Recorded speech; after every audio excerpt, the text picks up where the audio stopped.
Hello and welcome to Resolve, an after-play show. This is an after show for a role-playing game that does not have an actual play, where we tell you all the details of our game so you don't have to listen to it. Hi, I'm Sammie, I'll be your host, my pronouns are she, her, and I play Asiri Amoli, the deep-sea mermaid, who also uses she, her. Joining me today is my wonderful co-host, Alex. Hi, I'm Alex. I play Mughal Avatar of Alexander Smog. Both of us use he, him pronouns. We are joined today by Daniel. Hi, I'm Daniel. I use he, him pronouns, and I am the game master for this campaign. We are also joined by Zach. Hi, I'm Zach. I use he, him pronouns, and I play Tao, the multiversal singer. He uses they, them pronouns.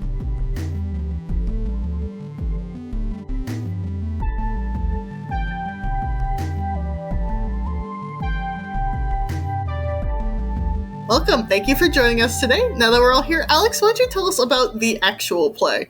Previously, in EFFETE, WorldCorps passes by the middle floor of the scale, run by Skabone, and proceeds to the top with Eupharaoh and an expanded cast of triangle children. The scale leader, Theremin, and Eupharaoh explain that they are trying to end the music battles and seek the party's help against Symphonius. They believe Symphonius wants to share the power from the top of the board, but asks the party to destroy it instead. To help prepare WorldCorps for the pyramid and raise their ranks, Eupharaoh and Theremin challenge them as a duo. After WorldCorps wins, Tao disappears in a flash of light. The party heads into the light, realizing that it is a portal, and finds Tao creating a fledgling world. Tao creates a version of themselves as if they were from the world of song, styled as a microphone knight. This version of Tao accompanies the party out with the promise they will be able to return when they like. The party trekked to the Spit Valve, a desert inn and saloon on the way to the pyramid. On the way, Smog questions Geyser about her mask, and she tosses it. At the valve, the party eats and falls asleep, leading them to a recording booth in the world of the lost.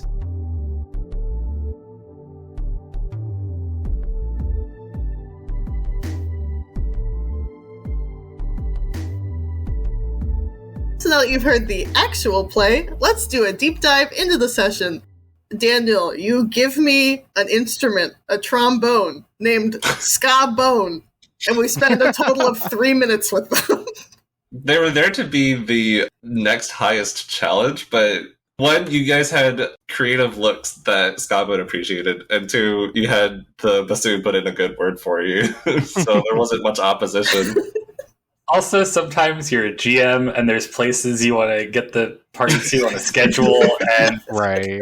sitting inside the same place for 3 sessions isn't part of that schedule. Sure. Right. But I just have to know what gives the ska trombone the qualifications to be the judge of fashion and what is haute couture.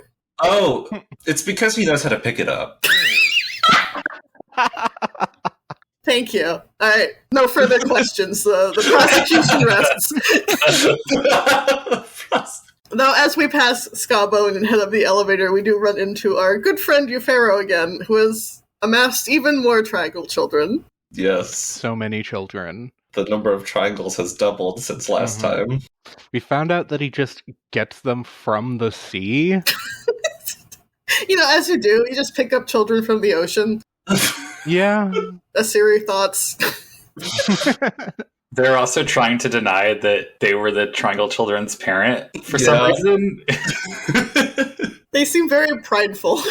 Eupharaoh is someone with a lot of pride, and they will also lie to your face. Asiri knows. With varying degrees of success. They have secrets just to have secrets. Yeah. This is true. Eupharaoh mentioned that the triangle children are a single entity and act as a hive mind, which we didn't really get a chance to dig into. But very, very strange children. I just want to know how many total triangle children there are. So there were about 8 when you first encountered Eupharaoh, and now there's about 16 of them. I said wishy-washy-ass character design before, but now I'm going with Spiritomb. You're right. I want them to, converge into one triangle the size of, the Empire State Building. It's just Godzilla levels of destruction and chaos, but a child and a triangle. They're the vector count in the video game. Yeah. They're the... The vector count, the polygon count. They're all the free-floating polygons. free-floating polygons freshly harvested from the ocean. What were you saying, Daniel?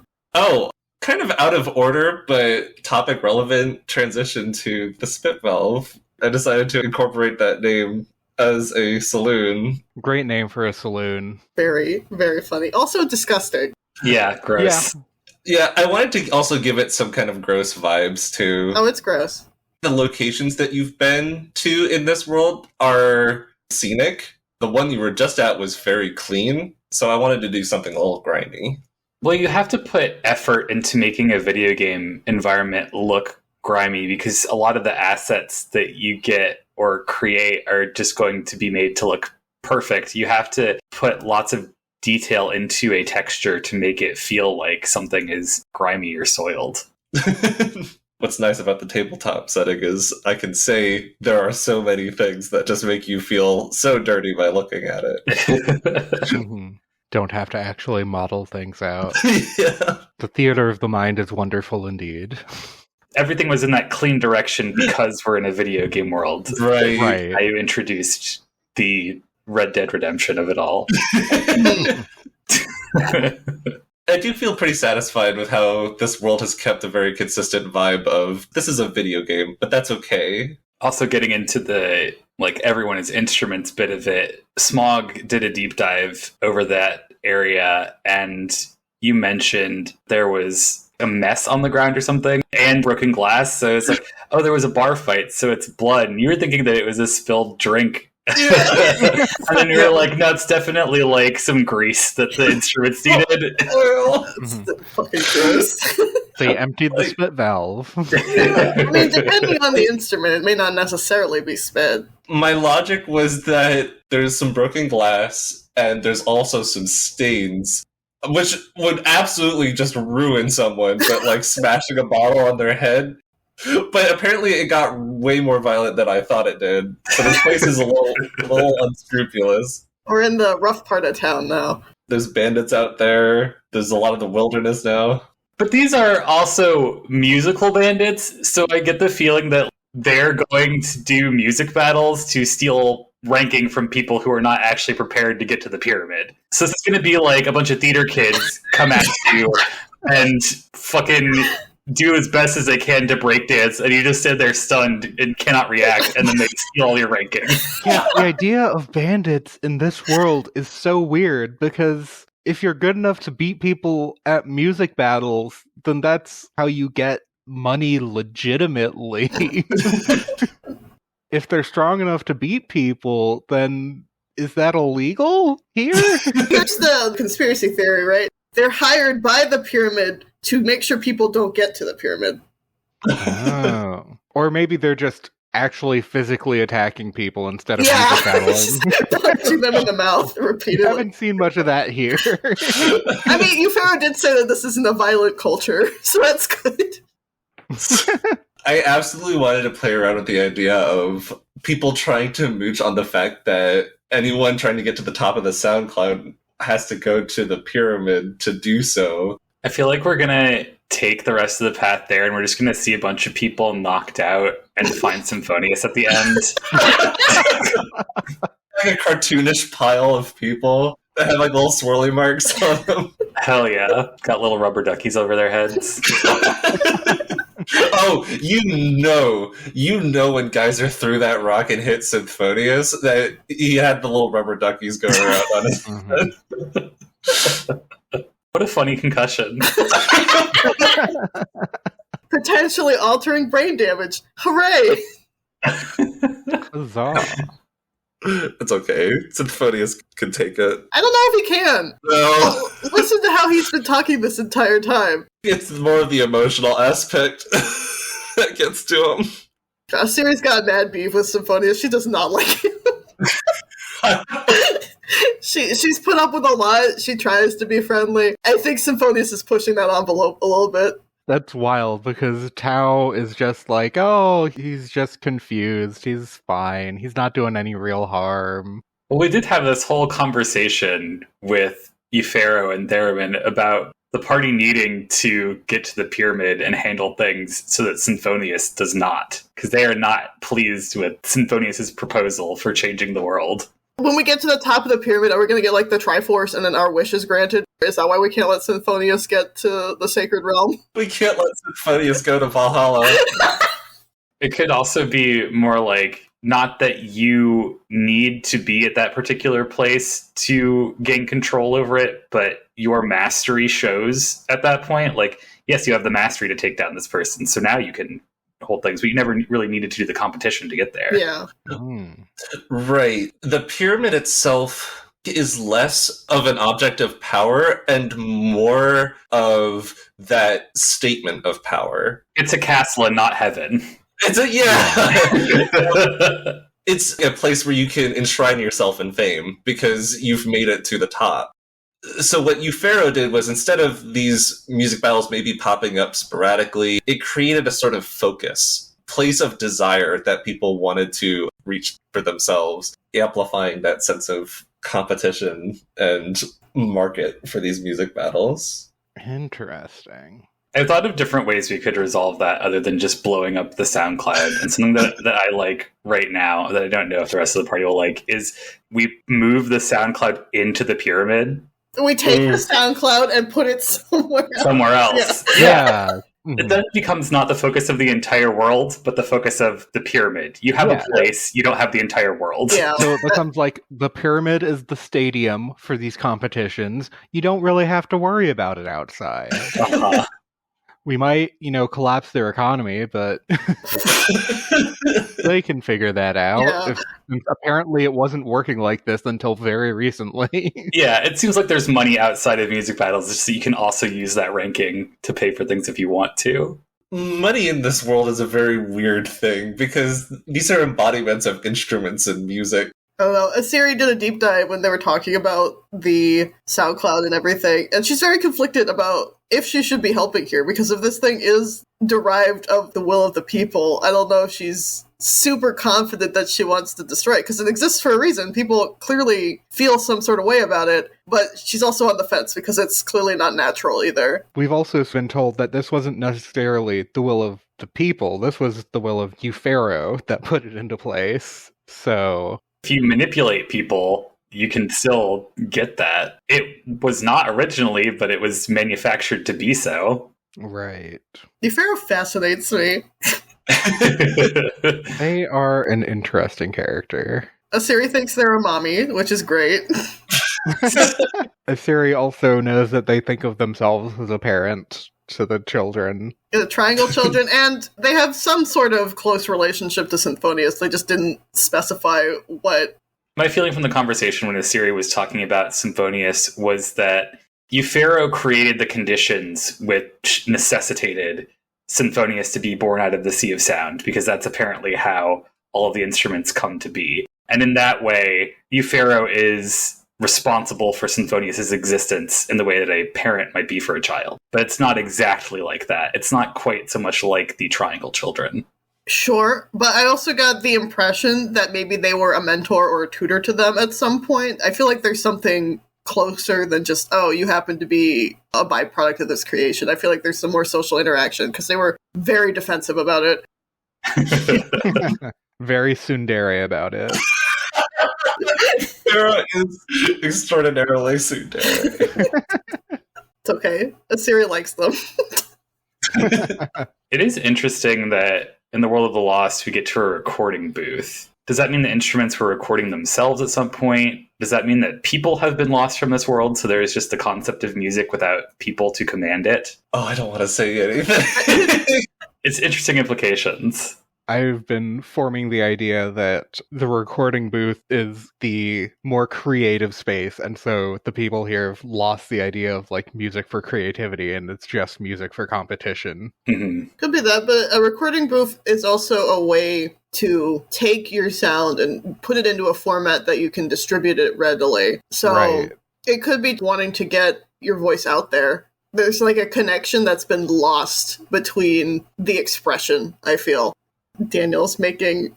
Sorry. All I can say is that I'm pretty excited to get into it. We haven't been to a different version of the World of the Lost in a little bit, so it's kind of refreshing. It's always a visceral difference between it and the world that it's rooted in. Well, I just can't wait to see what terrible monstrosity we're going to run into, and what terrible way Valentine is going to arrive. I feel like I did really good last time, so I'm gonna have to up my game. Yeah, Last World with the arena of faceless mannequins was very strong. I'm trying to think, like, what's the closest we can get to a bow for an instrument, and it'd just be like a violin or a guitar or something. A bow? Like bow and arrow? Yeah. Or a lyre? Yes. Teddy comes Ooh. in firing arrows off of a harp. Definitely a string instrument. Well, the other half of that conversation was the party informing Theremin and Eupharaoh of what their plans were as much as they could understand. And they actually seemed receptive to this. They want change in their world. They want new perspectives. They seemed happy to be opening up to other options and helping people. They seem very interested in meeting people from other worlds and having that cross-cultural trade, which I'm into. I think this is the largest world that we've been to population-wise, aside from maybe Sequence Charter. We went to, like, a single town in the world of Spirit that was very backwoods, and there was one person in the world of Ages. Two, if you count Cyclia, but we only talked to her for like 3 minutes. Yeah. And then a bunch of creepy mannequins in the world of the lost. Right. Are creepy mannequins people? It's same thing with the wild animals from the world of spirits. I made a link with one of the creepy mannequins, so... It's interesting to see this world that has multiple cities with their own cultures, and they already have the concept of a different world across the sea, I think they said. Very different look on the idea of world travel from the last couple places we've been. They rationalized what you all were describing, which is sort of out of bounds of what they've seen, because none of the people in this world have gone to other worlds. But they do know that the Sea of Sound is a whole different environment from being on land. Okay. I was wondering if maybe they had like a meta-awareness. They're being created by something somewhere else, and this world is a reflection of that or something. I think those aren't mutually exclusive because their relationship to this sea is so particular. It's where things also originate. Now, them realizing if they're in a video game or not, that's going to be pretty wild. I think that's why I was thinking about it that way, because Tau has an awareness that they're a digital entity. I was wondering if this world would share some similar traits. Maybe with that communication to other people from like all these other worlds, they might learn about that. And that awareness is definitely going to be something to contend with. We're in a video game. We don't die forever.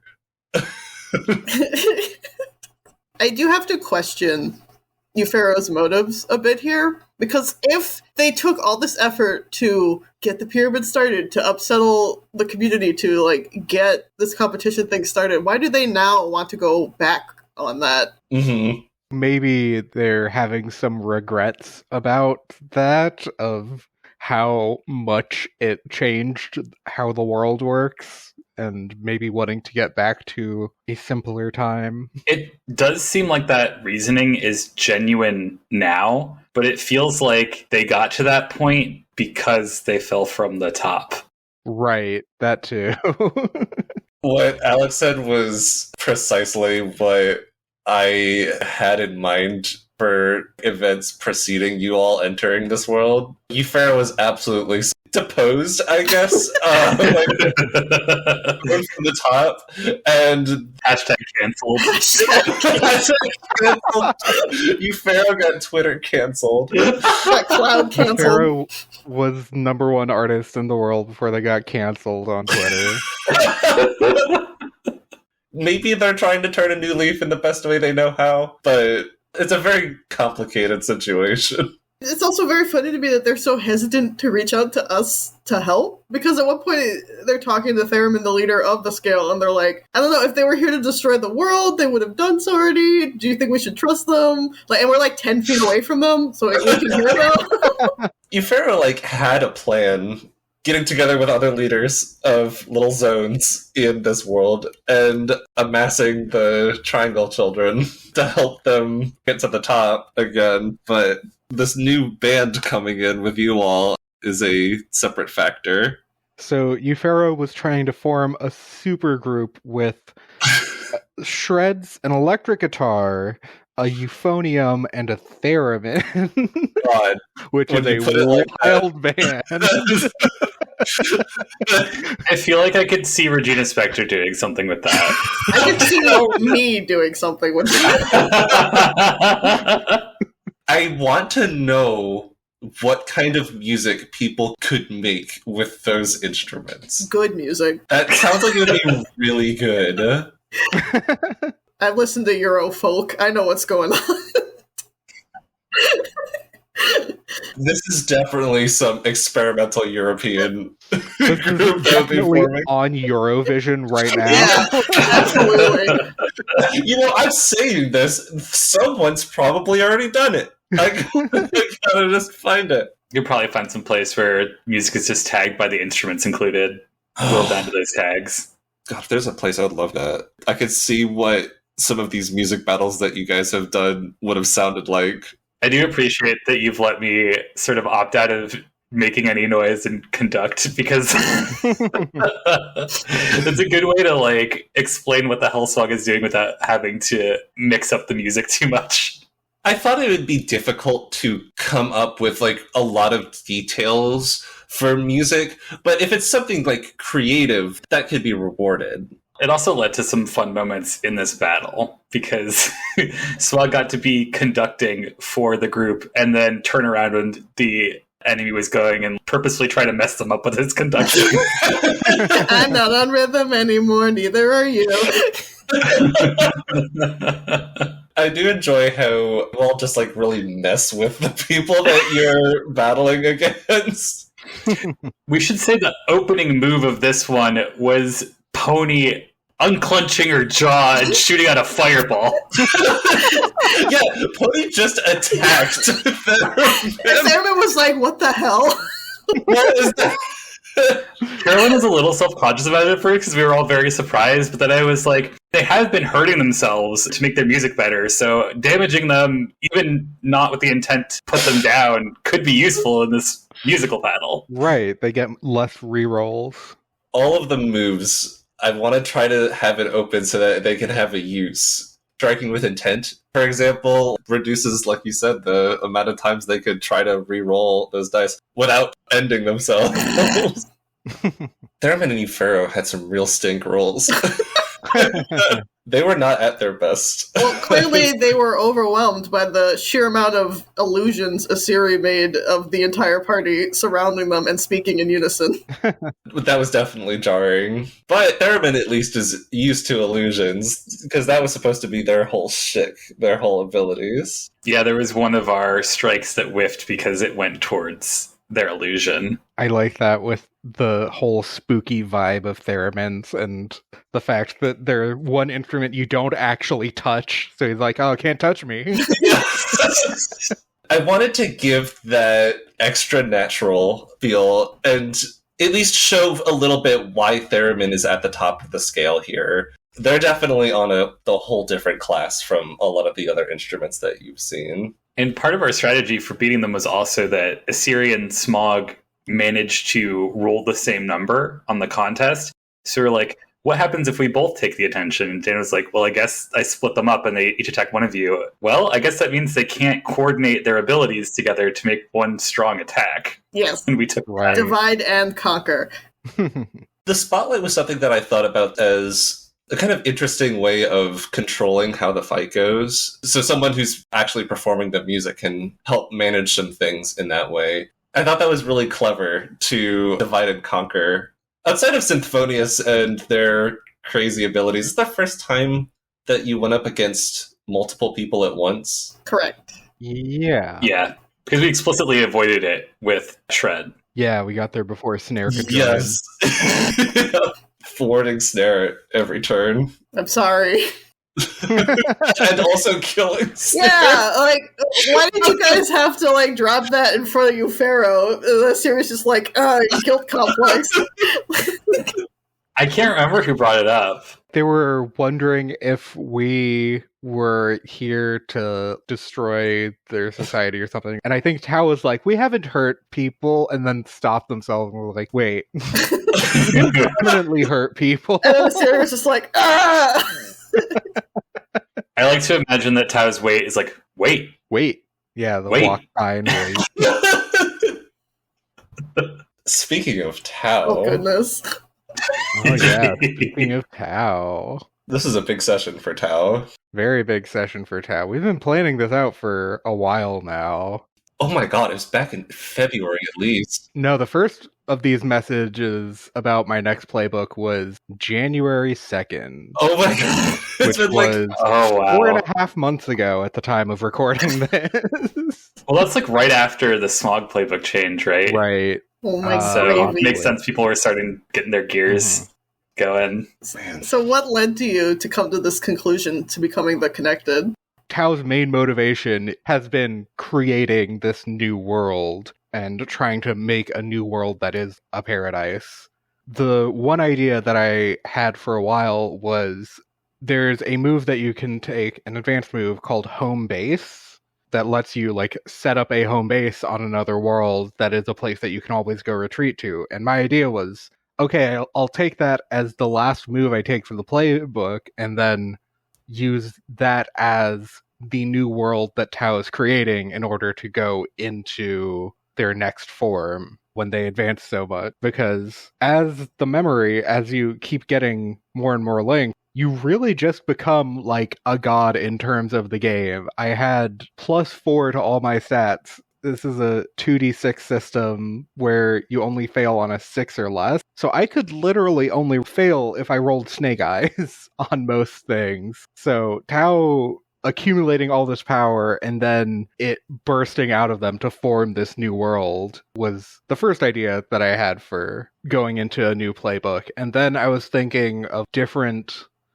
routes Tao could go down, trying to support people and going into the friend playbook, or becoming obsessed with getting more and more power and going into like the mystic playbook that's all about keeping secrets from other people and having enormous magical power. But in every world we've been to, Tao's met with someone who has been like, you can't do this alone, you have to reach out to other people. Like Asiri in the world of spirit, we had this conversation that I specifically called back to in this session about how in Asiri's culture they each have a song from their community, and as they go and meet other communities, they weave those songs together into one bigger song. And in the World of Ages with Lone and Smog, there was that conversation about what do you do if different people have different ideas about how the world is supposed to be, and it just ended up being you try to account for as many people as you can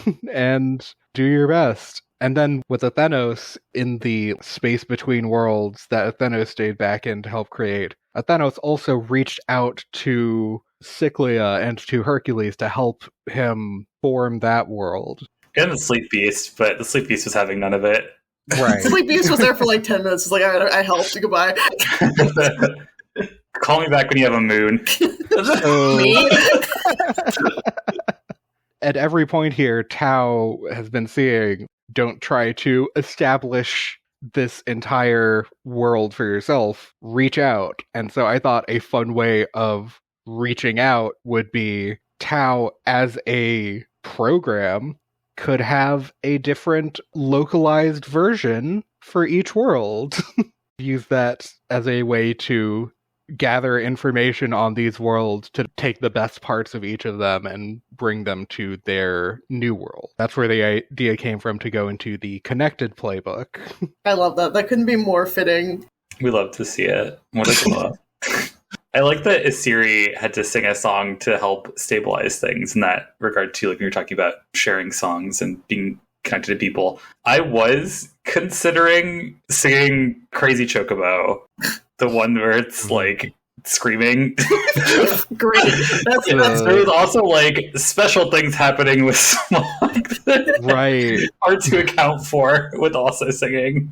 If I may, before we get on to Smog, the song Asiri gave to Tao, not just sang for, but gave to, was a lullaby for young children in her community. Oh, this is like a brand new baby world, so it definitely needs some baby treatment before it can grow up a little bit. So she gave a very traditional lullaby. Yeah, I love that. The way I was thinking of that was like Tao was just suddenly overwhelmed with this new world coming into being that they weren't really expecting to at this point. And so the lullaby from Asiri just really calmed Tao down and let them focus on what they needed to do with the world instead of just freaking out about it. But wouldn't it have been great if Smog was screaming to you about being a Hellraiser and a Trailblazer? So you think you can ride this chocobo? Everybody's going to want to ride your chocobo. To be fair, that sounds like it's very much in the genre of Tao's music. True. Yeah, actually. But is that what you need when you're already sort of overstimulated? Yeah, maybe not. Tao is not a memory anymore. So their existence is not reliant upon the connections that they have to other people. So do you think it was through these connections that they've formed that they've sort of secured their existence? Yeah, I think so. This world is basically the ultimate end goal of the power that Tao was drawing from those connections. I think I mentioned, like, when you actually saw Tao in this world, they were not the projection that they had been before, but they were fully physical in this world. So they aren't as reliant on that energy now. I wonder if that means that this change did not happen in Smog's original timeline. This world is more meant for Tao, but Smog still remembers it, and not Tao. Does that mean something like crazy happened in this world instead of Tao becoming the connected? Does Smog remember this world? Smog does remember this world. Smog has had a couple like moves that relate to knowing stuff about the world and people talking about it to him flavor-wise. Interesting. So it's possible that something else happened with Tao. It's possible something similar happened with Tao, and Tao, now as a higher entity of sort, had some other things going on in Smog's original timeline that may have messed with memory. Speaking of higher entities, what the hell is going on with Smog?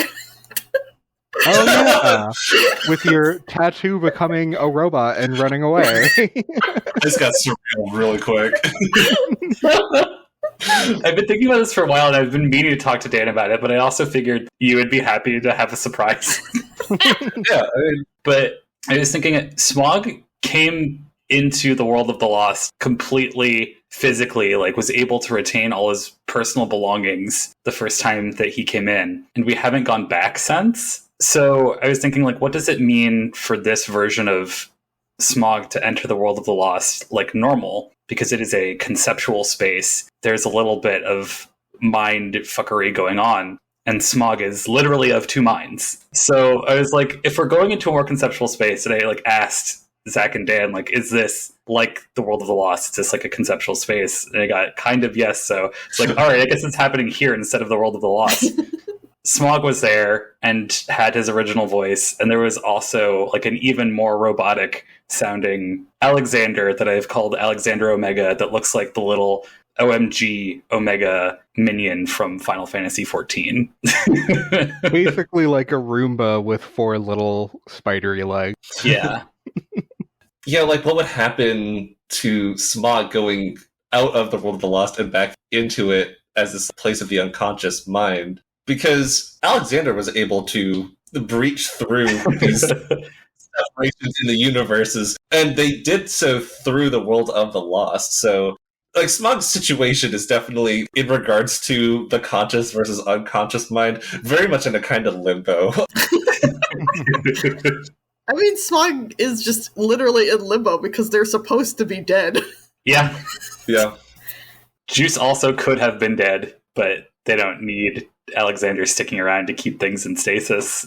Yeah. They've got the goo vat. Yeah, you have your secret goo lab. Smog partially wants to get that bit of Alexander back.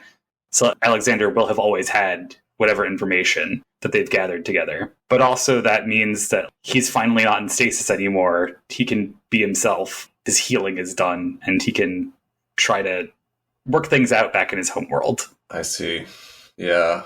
You bring up the point of going home, and I have to question where everyone is on wanting to return back to their worlds at this point, because we're about halfway through the game, and a lot of shit has happened, and people have changed, as is expected, but I don't think we've checked in to see who's going where. You said that Smog probably wants to go home, but Tao, now that you've created this entirely new place, is that where your priorities lie? Tao initially wanted to create this place to be an escape for their creator from the situation that they were in at the time, Hanabi. They still would very much like to be able to go home and to be able to connect their home to their new world.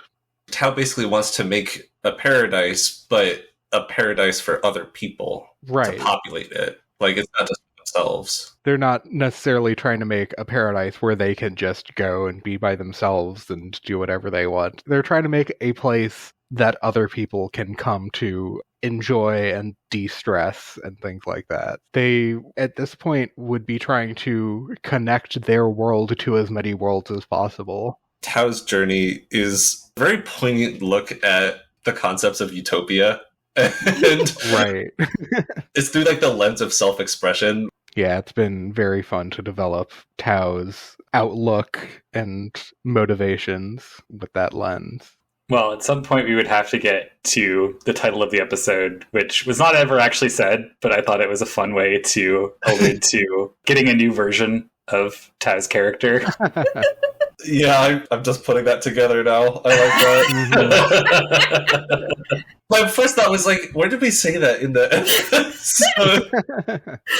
Yeah, usually it's something we said, but it's like, wait, this is actually pretty funny. Yeah. Mm-hmm. Zach, would you like to describe the version of Tao that belongs to the world of song? Tao is a vocalist. The world of song doesn't really have vocals, but as far as instruments go, Tao could be a mic stand with a microphone. So the version of Tao from this world is knight-like with a squared-off helm that has a few different rows of slits in it for like visors that looks like a kind of old-timey mic, and then wearing matching metal armor, very sleek.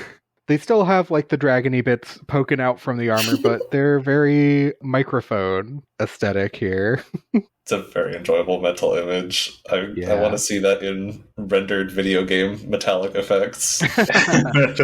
Low poly Tao mic. Oh, PS1 Tao. Love that. Hell yeah. I love when you leave the portal for your new world, Eupharaoh's just like, oh, I didn't know. You should have said you were an instrument all along. It's critical for a connected to belong to the world that they're in. My interpretation of that is that this is now sort of seamless. People who knew Tao previously in this world have to try to figure out, but other people who have not just see Tao as another instrument. They're leading along now these outsiders who have come to this world. That question of seamlessness is going to definitely be put into question when we go back to Sequence Charter, too. Because if whatever Tao turns into in Sequence Charter, I definitely think, like, all of the scientists there are going to be like, that's not normal. Or will they be like, oh yeah, Tao, you've been here the whole time. Like, the bartender at the spit valve was like, oh yeah, you're a regular here. The Connected is all about like having moves about knowing how the world works and like what's sort of going on in it. For anyone listening not familiar with the system, the Connected is the playbook that's like the temporary party member that joins you, that shows you what this world is like. In Kingdom Hearts terms, it's not your Donald or Goofy being with you the whole time. It's the Tarzan that just stays with you in Tarzan land and then leaves. Now that I think about it, that's very funny from thinking about going from tabletop to video games back to tabletop, because that idea of a guest character I've been thinking about a lot recently. I don't even know why. Probably I just had a guest in a video game, but it's like that comes from the tabletop idea of you got an extra person around for a week you want to entertain, you want to get them in on your role-playing game for that week, so you have them sit in. And that translated to RPG video games having that. And now we've come back and we've made a class for a regular at the table being the guest character.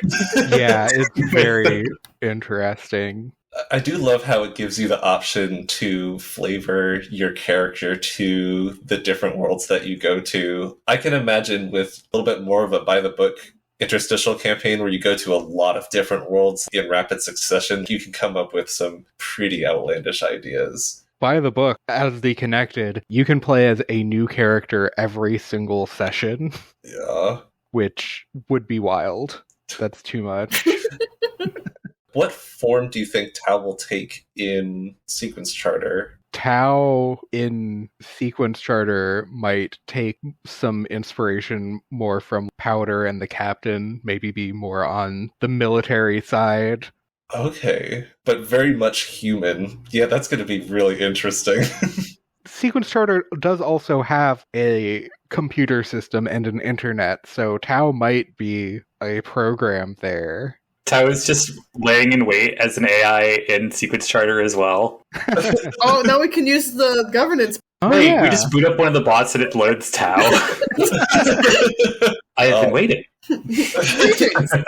Is Tau going to look any different than before in the World of the Lost? Oh, man. That is a very good question. Oh, man. Because it's still one World of the Lost. It's just fragmented pieces. You can leave it up for interpretation. Maybe a consistent image between these other fragments, you know? Mhm. Unless you want to have 5 other versions of Tau. Yeah, I wasn't sure if, with the World of the Lost being different for each world, if this World of the Lost we're going to have microphone Tau coming into this world, or if there will be a Tau from the World of the Lost that is there. It's definitely something interesting to look in. Oh. Tau has been the master the whole time. No. Oh, God. No. You remember the first time we went into the World of the Lost, you were asking me for something that Tau had lost, and I said that they had lost their original design. So it's going to be a version of Tau that has been lost? We're gonna get beta Tau. I think you get Oh my god. beta Tau. Well, Get a that's what- Suicune Bangs Oh Tau. no. You get, like, concept art Tau. Oh, Oh, it's gonna be like the teenage drawing from Hanabi. this is where we get PS1 Tau. This is where we get Quest 64 Tau. Oh, so many good ideas. Tau Yeah. 64. Oh, I just think it'd be so sweet if it's just Paper Mario paper cutout of the drawing that Hanabi had. Yeah. Oh my god. Oh, this is delightful. This is so sweet. There's so many ways you could go. Oh, that's So many. That's so interesting. Pixel art Tau. I love that. I love that. Everyone's having fun changing playbooks, and I'm like, I want to change playbooks. Hey, you want to know how far I am into my second Oh, fucking no. playbook right now? I've listed 17 advancements, so Holy crow. I've got, 3 more? It's wild. That's nonsense. Oh, I've got like 5 more experience until I switch, so I'm at the cusp. I just, See, with the connected playbook, since you're switching characters so often, it also lets you spend your links for XP at double efficiency. So I could just immediately gain 5 levels and get halfway through this new playbook. If I really wanted to. disgusting. I do like the sort of interpretation for these playbook changes that I've been seeing between what we've got in-game so far with Smog, Athenos, and Tau. Like, they're sort of becoming what they need to be to accomplish these more important tasks, bigger picture goals. I like how it's been a through line for these character evolutions to transform into something that you gotta be in order to do this. Mm-hmm. Yeah, it's interesting that we've had such drastic changes from going between playbooks for everyone that's done it so far in this game, because like in my last campaign, I went from like the knucklehead to the chosen one, and it wasn't, oh, you have a whole new form. It was natural progression of the character. Like a different outlook. Yeah. In this game, we're dealing with very lofty concepts, so I'm not surprised that we're transforming to meet the weight of those expectations. Yeah, I definitely set the scope very small and made it hidden for the games that I ran. So we're dealing with a whole nother ballgame here. Did anyone change playbooks in Dan, D, and R's? Dan did. Dan did? Oh, that's right. Yeah, Tara changed playbooks. Did D at some point as well, like near the end? I can't remember. I don't think so. I know He I was certainly playing, didn't. connected in that one, right? Yeah. That's kind of where I got the idea to go connected with the same character, because as it's written in the book, you're meant to be an entirely new character each time, but you mentioned Dee was playing a character that was more of like a shapeshifter that changed themselves to fit the world that you went to. So the specific circumstances with Dee were fun because she chose to be related to Tony in the starting world. So that's eventually what we played it off as, is her connection to Tony, and Tony having all these different versions is allowing her to tap into different versions of herself, sometimes that are even incongruous with the world that she's going to. Interesting. That also still like gave her the ability to pick moves that were like have a higher level of knowledge about the world because of being connected to Tony. We made some very special lore situations to really make that work out, but I think it was very fun. Yeah. And then that's the end of the day. You just want to have fun. Moral of the story. I'm excited to change. I'm excited to see what Dee and Carolyn do going forward. I'm sure there's some crazy shit that's about to unfurl. Yeah, I don't know where they are in terms of advancements, actually. I should check with them. I'm really interested in where Etheria is going from the Light playbook, where she might be changing next. I can kind of see a few different options for Pony's advancement. I don't know about Geyser either, but Oh, man. Geyser could definitely be dark-sided. At this point, especially with what I've set up with Smog, I think it would be really funny if Geyser just gets worse and becomes the Linksmith. oh no. Geyser just goes full Gaslight. Yes. Gaslight Gatekeep Girl Boss, the character. Literally. Speaking of Geyser, what initiated that conversation that Smog and Geyser had about their mask as we were traversing the desert towards the spit valve? So I had Smog change back into his normal last clothes, and then it was very funny that nobody else wanted to do that, and Scottbone seemed very happy with the clothes anyway. Seemed to think that Smog was like literally designing the clothes and didn't just like kind of help put the outfits together. So I wanted to just comment on someone else still having the clothes in some way. I was like, well, Geyser's is the worst. Like, that mask is cool for like a stage performance if you want to be the Phantom in the Phantom of the Opera or whatever. Horrifying to just walk around with. So it's like, hey guys, you're gonna wear that whole time. Just like, oh, you don't like it? Whoosh. Goodbye. This is a clown with a clown wig. Or no, that's their hair. But clown hair that's all rainbow, but they're wearing a black suit with like a white shirt and a black tie and a blank white face mask. It's a little terrifying, and I kind of love it. I just want to know how Geyser got it over their nose. Their nose is inside of it. If their nose is a clown nose. Yeah. There was just one squeak and then it stayed. Yeah. There's like a lot of pressure in there. When it came off, it was like the chicken, like when the person pushes like all the chickens. Yeah. Oh, where it just sounds like a bunch of people screaming. Yeah. When the person pushes like all the rubber chickens in the Walmart and then runs away in that vine. Yeah. I do like the idea that if Geyser wanted to, instead of like just a honk, the clown nose could just be like a loud guttural scream. I hate that. I should ask Dee next time I talk to them, but Geyser's shoes and nose, like clown nose at least, are a part of their body. Are their clothes also a part of their body? Are they wearing the black suit over their clown outfit?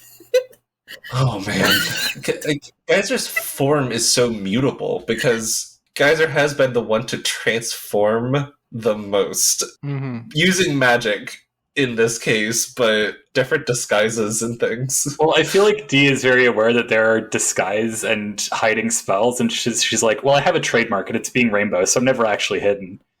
True. Always does stand out like a sore thumb. I'll never forget the clam incident. That just made me realize the best advancement for Geyser going into another playbook would be the friend, obviously, because Geyser is an imaginary friend. Yeah. And they get costume change, which just lets you set up the whole party with disguises. That would be so great. That could be such an interesting subversion of the friend archetype. I feel like if Smog hadn't intervened, like if Pony was just in any other group, Pony would have become the friend.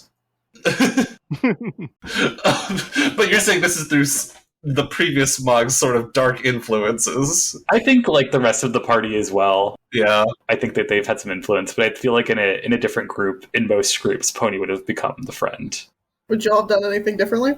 Maybe some of the descriptions for things and like transitions between stuff could have been a bit smoother, but I'm not sure how I would have executed that. But other than that, I'm not sure.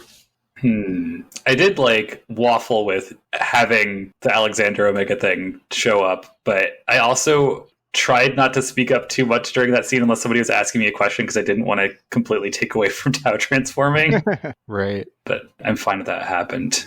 We've been planning Tau's transformation for like 4 months, so I think that went really well. The one thing I would have done was come up with more punny names for food at the Spit Valve. Damn it. We had a lot of good ones. We had so many good ones. Tau ended up ordering a pizzicado. And we had an accent carrot. Yes. There was a lot more I wanted to ask of Eupharaoh and Theremin, but I was also like, we're taking up time. Dan looks like he wants us to leave the scale. I mean, you guys could have stayed, but then retrospect, Yeah. we don't want to spend all of our time. Yeah, we've been there for a while, so I was like, all right, let's get a mosey here. Yeah, it's always hard to have that balance of I understand as a player and how much do I want to give that to my character, and it would be realistic to keep talking. Yeah. It's a balance.